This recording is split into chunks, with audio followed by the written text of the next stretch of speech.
today we just got a nice little warm up. So I'm going to be doing a workout with some deadlifts, some shoulder presses and some burpees. So we want to warm up that midline, we want to warm up the shoulders, we want to work on that press patterning as well with some shoulder presses at the end. So I'm going to start off with one of my favourite exercises. It's called the body plank saw. So starting with the hands just underneath the shoulders, fingers spread nice and evenly or as wide as possible and as evenly as possible. Then from there, keeping nice even contact with all 4 of the knuckles. We're going to externally rotate the shoulders, push the ground away, then we're going to go into our plank position. So if this is a bit aggressive for you and you can't hold it for say 10 to 20 rock forwards and back for like 30 seconds, you can drop down to your knees and do the same exercise, or you can come up and do it in a bear crawl position. But I like it in full plank, so from there we're going to come up. You can do double leg. I personally like to make it a little bit harder and go single leg. So we're just going to rock forwards and back. So our body stays nice and tight throughout this position. And that movement just goes forwards and back. I don't want to see up or down. We're just rocking onto your tippy toes, rocking back. So you feel like you're working big toe mobility, a bit of ankle mobility, trunk stability, shoulder stability, and wrist mobility all in one with this drill. And we'll just do 10 on one side. Then, if you like, you can have a break. I do it a fair bit, so we'll just go in, we'll do 10 on the other side. Then, we're just going to go into a little bit of a hip hinge pattern. So from half kneeling, we're just going to start off.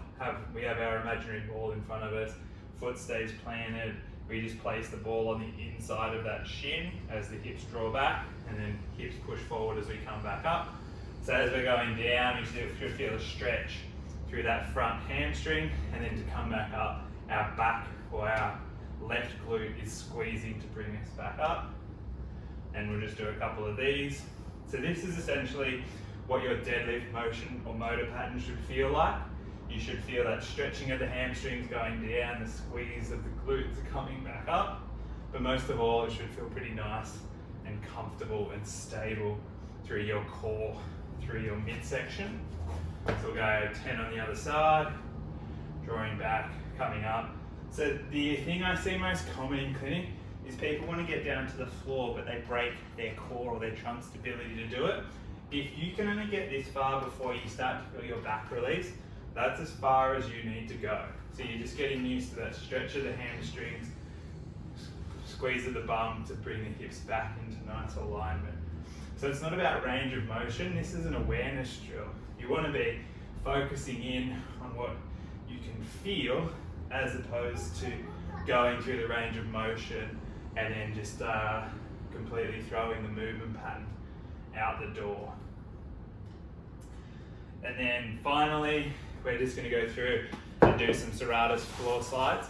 So this is one of my favourite exercises as well to do for shoulder pressing pattern. It's nice and easy, you don't need too much equipment. We're just going to grab foam roller.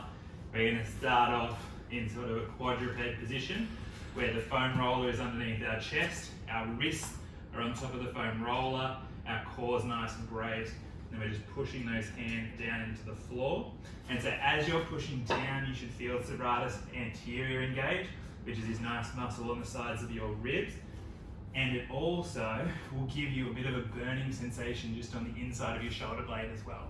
So that's because it's a shoulder stabilizer, and it attaches from your ribs to your shoulder blade and essentially connects your arm to your body. So that when you're doing overhead pressing or any overhead movements, you're actually using your rotator cuff muscles to stabilize the movement, and the main power is coming from your core. So from here, wrist foam roller underneath chest, wrist on top of the foam roller, pressing down, come back. If you're doing it right, 5 or 6 of these will really start to get a burn. If you've done these for a while, you can add in a little bit of a core activation. So from here, we're just going to slide the hips open as we come into that shoulder press. So shoulders press out as far as you can, then we're just going to add in a nice little core burner to come back up.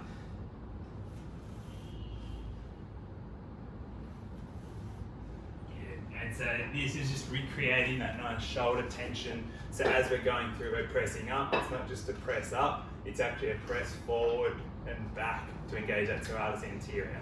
That's my go-to warm-up. I'll go through that 2 times before I get stuck into the workout today. Cheers, guys.